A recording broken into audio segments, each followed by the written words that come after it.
Muy buenos días, tengan todas y todos ustedes. Espero que estén, como dice ahí, pura vida. Supondrán que tal vez les vengo a contar la historia del Cuerpo de Bomberos, a decirles que nos dedicamos a tres cosas: a proteger la vida, la propiedad y el medio ambiente, o que nuestro objetivo es prevenir y proteger. Pero en realidad, el día de hoy quiero no solamente hablarles sobre la teoría del fuego, porque es importante conocer cómo se produce. Yo estoy seguro que muchos de ustedes se imaginarán que para producir fuego se necesita, por ejemplo, oxígeno, que también vamos a necesitar material combustible. E indudablemente para ello se requiere también una chispa para producir fuego. Y por eso, este día hemos querido indudablemente salirnos de ese esquema y pasar a otro. Y yo le dije a don Roberto cuando estuve interesado en venir al TEDx: Roberto, yo creo que en nuestra sociedad lo que hace falta precisamente es, en lugar de continuar en el tema de la protección, dedicarnos a analizar qué es lo que está fallando en la prevención.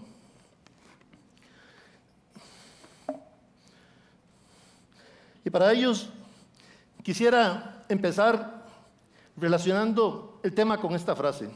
Esta es una frase muy usada en Costa Rica. Nosotros la escuchamos constantemente después de las emergencias. Siempre después de una emergencia uno escucha a la gente decir: yo no creí que esto me fuera a pasar a mí. Yo creí que esto le pasaba a gente que vive en otros lugares, en condiciones precarias, gente que es muy irresponsable, pero a mí jamás me iba a pasar. En realidad, esto es como una negación a la posibilidad de que me pase. Y ese es precisamente el origen. Para ello, yo quería hoy contarles una historia de algo que me ocurrió hace 19 años, como decimos nosotros, hace muchos kilos atrás, cuando una tarde venía yo de regreso del Bajo de la Andura, andaba con un amigo ahí caminando, poniéndole la cleta, y al ser como las 5:30 de la tarde llegamos a la parte alta de una montaña cuando veníamos en carro, y el sol pues estaba brillando en el horizonte, y de repente nos encandilamos e invadimos el carril contrario. Ese día yo solo puedo recordar dos escenas. Una primera escena donde en el parabrisas se visualizaba una sombra grande que se acercaba. Y una segunda escena cuando estaba yo dentro de un vehículo totalmente destrozado. Un ambiente en que yo no sabía lo que había pasado. Era como que me sacaron de este lugar y me llevaron al otro instantáneamente. Mi amigo y yo nos preguntamos: ¿qué fue lo que pasó? El carro es chaleña, ¿verdad? Y nosotros, ¿qué fue lo que pasó? Y entonces chocamos, ¿no? Y entonces, en ese momento, dijimos: salgamos. A pesar de que tenía un carro de 15 toneladas incrustado en el de nosotros, yo todavía no relacionaba que habíamos sufrido un grave accidente. Y en ese momento, cuando estuvimos a punto de salir del carro, sentí un gran dolor en la cintura. Sí, en esa época tenía cintura. Y ese dolor era muy agudo, que vi las risas ahí. Ese dolor era tan agudo que realmente fue como si me hubieran clavado un cuchillo. Yo me imaginé que estaba yo herido. Y me moví y los huesos traqueaban. En ese momento yo ya empecé a sentir de que algo grave había pasado. El tiempo realmente en esos momentos transcurría muy extraño, como por segmentos. No era ese continuo al que uno estaba acostumbrado. Bueno,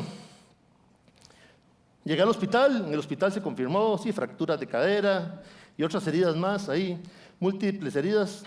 Y yo les digo una cosa: en esa época yo era un ferviente creyente de que a mí no me va a pasar. Era una persona que decía: a mí jamás. Y eso que en esa época yo era el jefe del departamento de prevención, o sea, los que andan buscando riesgos y minimizándolos, ¿verdad? Y yo pues me consideraba bastante inmune a que me ocurrieran estas cosas. Bueno, ocurrió que llegué al hospital y estaba con bastantes fracturas y ahí me pusieron una serie de prótesis en las rodillas, en la cadera, me armaron. Algunos médicos decían, no, usted ya no volverá a caminar. Otros decían, hay que cortarle la pierna, está lista. Se cortaron todos los nervios, ya eso no funciona. Muchas preguntas me hacían en el hospital. Solo una tenía completa certeza, y era cuando me preguntaban, ¿y llevaba el cinturón puesto? Negativo. Lo demás, pues era realmente muchas cosas que en la cabeza me daban vueltas. En esa época yo era muy aficionado a todo lo que se llamara aventura. Que vamos al cuadra, que el kayak, que el paracaidismo, a la montaña, cualquier cosa que se ponía por delante, que fuera aventura, yo me mandaba. Inclusive hasta manejar en la ruta 32, imagínense, qué jugado. Bueno, realmente esa frase a mí no me va a pasar, estaba muy arraigada en mí. Era un fiel devoto de que a mí no me va a pasar. Pero me pasó, ¿verdad? Me pasó y estuve varios meses en el hospital de Lins, viendo todos los días eso. Yo sabía cuántos huecos tenía cada difusor, tenía un cronometrado la hora del desayuno, el almuerzo, la cena, o sea, mi vivir era comer aquí de verdad y estar viendo el cielo raso. Era una época de mucha frustración, yo tenía mucha rabia, o sea, todo el día pasaba, ¿y por qué a mí? ¿Y por qué a mí? ¿Por qué a mí? O sea, era un tema ahí recurrente, entender qué era lo que me había pasado. No era en lo que yo estaba en la negación, Bueno, un día, un super notición, me dice, Héctor, lo vamos a pasar a la silla de ruedas. Y yo, O sea, para mí fue una cosa maravillosa cuando me dijeron que iba para la silla de ruedas.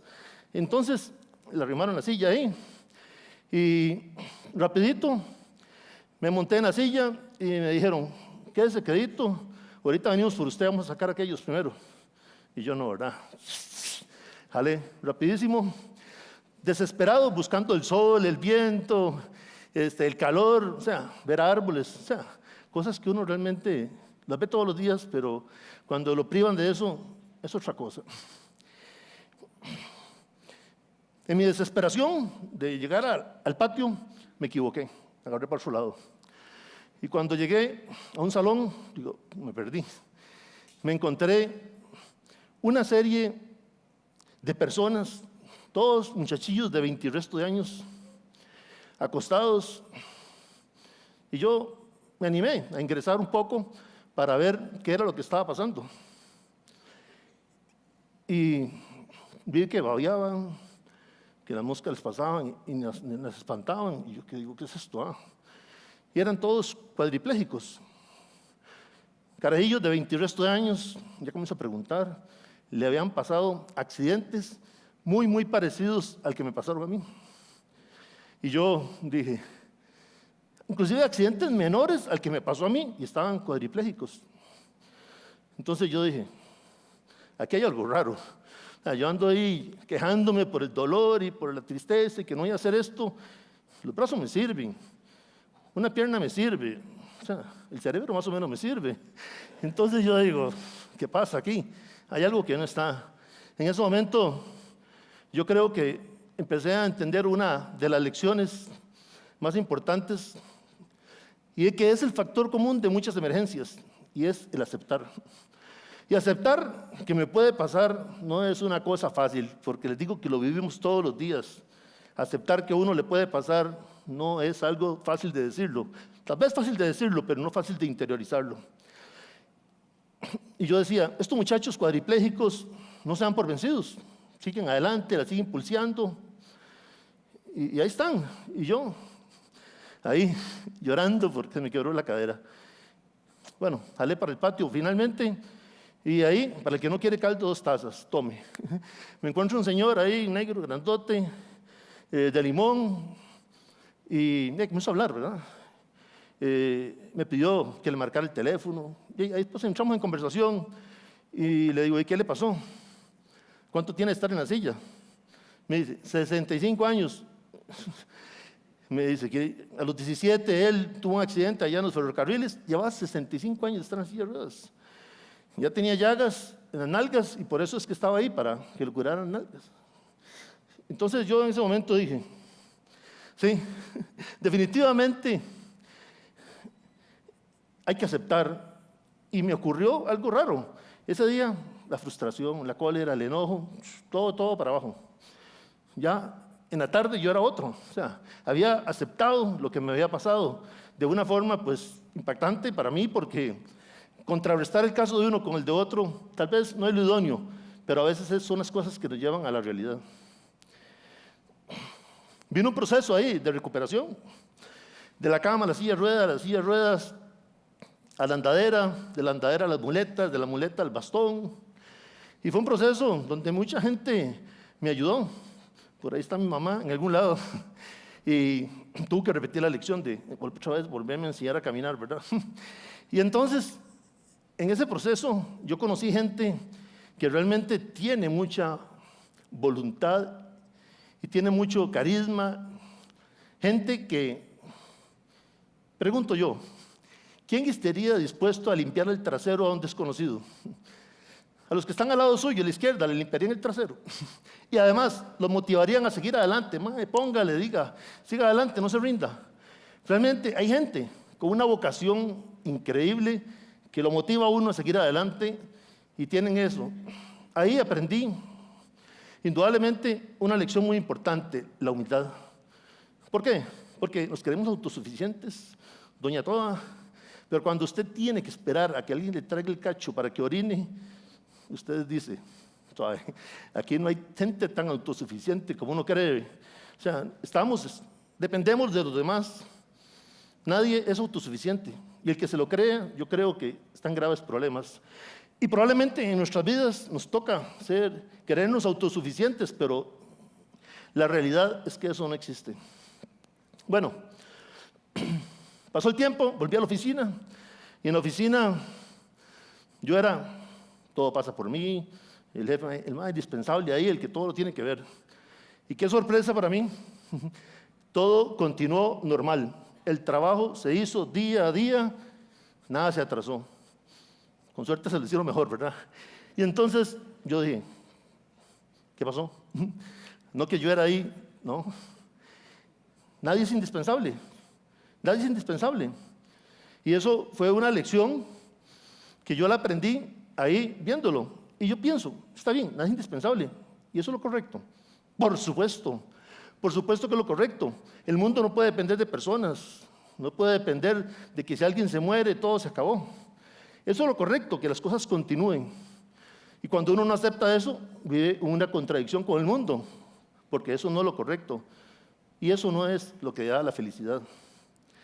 Bueno, dentro de todo este proceso de recuperación, hubo un día que ocurrió algo especial. Ese día el pie no se movía y me dijeron, si usted no mueve el pie, el sistema ya óseo estaba todo reparado, pero el sistema eléctrico no servía. Entonces me dijeron, si no mueve el pie, no va a funcionar. Entonces me puse yo a tratar de mandar la señal para que el dedito se moviera, y el dedito gordo no se movía. Un amigo me dijo por ahí que pasó, de los compas que uno se hace en los hospitales, me dice, mae, el cerebro muy carga, usted tiene que seguir mandando la señal, mandando la señal. Esto es como lo que hacemos ahora con las presas, ¿verdad? Hay rutas alternas que todos ya no sabíamos que existían, pero ya sabemos que existen. Y esas rutas alternas nos llevan al destino. Después de un tiempo hasta es más rápido por ahí. Y mandé la señal, y mandé la señal, y mandé la señal. Y finalmente, un día, el dedo se movió. Viera qué alegría. No les miento, pero ese día yo lloré. Además, tomé esta foto que está por ahí. Y si hubiera habido WhatsApp hace 19 años, fijo, la pongo en el perfil y se la mando a todo el mundo. Hasta me invento un video viral y esas cosas. También aprendí ese día con el dedito que nunca, es una lección tal vez ya muchos las conocen, pero muy cierta, nunca apreciamos lo que tenemos hasta que lo perdemos. Por eso, yo los invito en este momento ahí, cada uno en su lugar, a que manden una señal y muevan el dedito gordo. Eso es algo maravilloso, hacer eso es maravilloso. Y ese día pues también aprendí que a mí sí me puede pasar. 10 años después ya no hay enojo, resentimiento, siento que tuve una segunda oportunidad y aprendí que a mí sí me puede pasar, que a todos nos puede pasar. Escuché una pequeña explosión en la cocina, me levanté, abrí la puerta de mi cuarto para ir a ver qué sucedía. Cuando abrí la puerta de mi cuarto ya no pude pasar hacia la sala, estaba completamente la mitad de la casa en llamas. 2 amigos míos, una de mis amigas y yo decidimos meternos al mar. La playa estaba rotulada con mensajes de precaución. Estábamos los 4 ahí, en ningún momento sentimos como que el mar nos jaló. Ya yo vi el mar como en calma, más o menos. O sea, ya yo no veía olas. Entonces ahí fue donde me asusté y yo me di cuenta que yo estaba bastante adentro. Entonces yo lo que hago es empezar a tratar de nadar con más fuerza. O sea, yo digo, Diosito, ya no puedo más y simplemente me voy a dejar ir. O sea, yo quería como cerrar los ojos y dejarme ir. Yo iba en motocicleta para mi trabajo. Yo salí de mi casa, nada más veníamos, digamos, de mi lado iba solo yo. Para acá venían 2 carros y el señor giró a su izquierda, invadiéndome mi carril. Soy sobreviviente a un accidente de descarga eléctrica mientras instalaba una antena. Yo estaba arriba del palo, sosteniendo la antena para que no se fueran los cables, porque estaba muy cerca de los cables, si acaso 1 metro de distancia. La antena giró y ahí recibí la descarga yo. Yo escuchaba a mi papá, que desesperado, que decía, se me muere mi hijo, Dios, ¿qué hago? ¿Qué hago? Yo siempre pensé, a mí no me va a pasar, le pasará a otros, pero a mí no. Vemos las noticias de que pasó eso, pasó lo otro, y ay, ¿verdad? Pobrecitos, o qué pecado, y ojalá que todo esté bien, pero nunca nos preguntamos, pues puña, ¿eso me puede pasar a mí? Y bueno, y uno se levanta con todas las ganas de ir a trabajar y todo, y uno jamás cree que esto le puede pasar. Solo porque uno dice que a qué le pasó, a mí no. Cualquier momento le puede pasar a uno. En mi trabajo, yo normalmente veo cómo las personas descubren en la desgracia que no son infalibles. El año pasado murieron 30 personas en su casa durante un incendio, 62 electrocutados, 149 murieron en accidentes acuáticos, 454 en accidentes de tránsito, más muchos más que quedaron lesionados. Realmente creer que esto no nos puede pasar es algo incorrecto. Escuché una pequeña explosión en la cocina. Los invito a 2 cosas para terminar. Primero, que admitamos que nos puede pasar. Les digo que es fácil decirlo, pero es difícil interiorizarlo. Que consideremos que podemos morir ahogados, que podemos morir en un accidente, que nuestra casa se puede quemar. Eso hay que aceptarlo. Y segundo, que no nos preocupemos. Que no nos preocupemos, que nos ocupemos. Porque ocuparse es lo que sí debemos de hacer. No debemos vivir en una preocupación. Ayer me decía mi hija Valentina, ¿qué le vas a ir a decir? ¿Que se van a morir? Le digo, no, porque la gente que ve TEDx es muy viva. Son muy vivillos. No, no van a morir. Ya ellos saben que se van a morir.